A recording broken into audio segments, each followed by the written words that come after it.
తెలివైన తాతయ్య, the wise old man. పూర్వం ఒక ఊరిలో ఒక ముసలి ఆయన ఉండేవారు. ఆయనకు 3 కొడుకులు. ఆయన దగ్గర 17 ఏనుగులు ఉండేవి. ఆ వయసులో ఆయనకు ఆరోగ్యం క్షీణించడంతో తన ఆస్తిని, ఏనుగులను కొడుకులకు పంచి ఇవ్వాలని ఒక వింతైన విలునామా, విల్, రాశారు. విలునామాలోని షరతులు, ఆ ముసలి ఆయన చనిపోయిన తర్వాత కొడుకులు ఆ విలునామాను చదివారు. అందులో ఇలా ఉంది: పెద్ద కొడుకుకు మొత్తం ఏనుగులలో సగం, 1/2 భాగం ఇవ్వాలి. రెండవ కొడుకుకు మొత్తం ఏనుగులలో 3వ వంతు, 1/3 భాగం ఇవ్వాలి.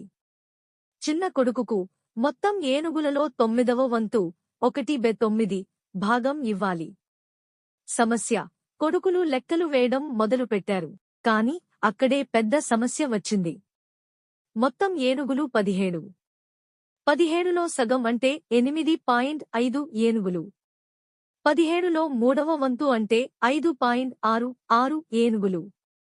17లో 9వ వంతు అంటే 1.88 ఏనుగులు. ఏనుగులను నరకకుండా ఇలా పంచడం అసాధ్యమని వారు గొడవ పడటం మొదలుపెట్టారు. పరిష్కారం: ఆ ఊరిలోనే ఒక తెలివైన వృద్ధుడు ఉండేవారు. ఆయన ఒక ఏనుగు మీద అక్కడికి వచ్చి సమస్యను విని నవ్వారు. ఆయన తన ఏనుగును కూడా ఆ 17 ఏనుగులతో కలిపారు. ఇప్పుడు మొత్తం ఏనుగుల సంఖ్య 18 అయింది. ఇప్పుడు విలునామా ప్రకారం పంచడం మొదలుపెట్టారు.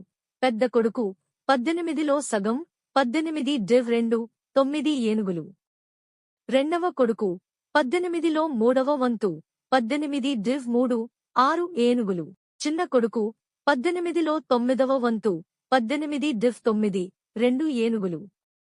ఇప్పుడు మొత్తం లెక్క చూడండి. 9, 6, 2, 17 ఏనుగులు. మిగిలిన ఆ ఒక్క ఏనుగు ఆ తెలివైన వృద్ధుడిది. ఆయన తన ఏనుగును తాను తీసుకుని వెళ్ళిపోయారు. కొడుకులు ఆశ్చర్యపోయి తండ్రి తెలివితేటలకు, ఆ వృద్ధుడి సమయస్ఫూర్తికి నమస్కరించారు.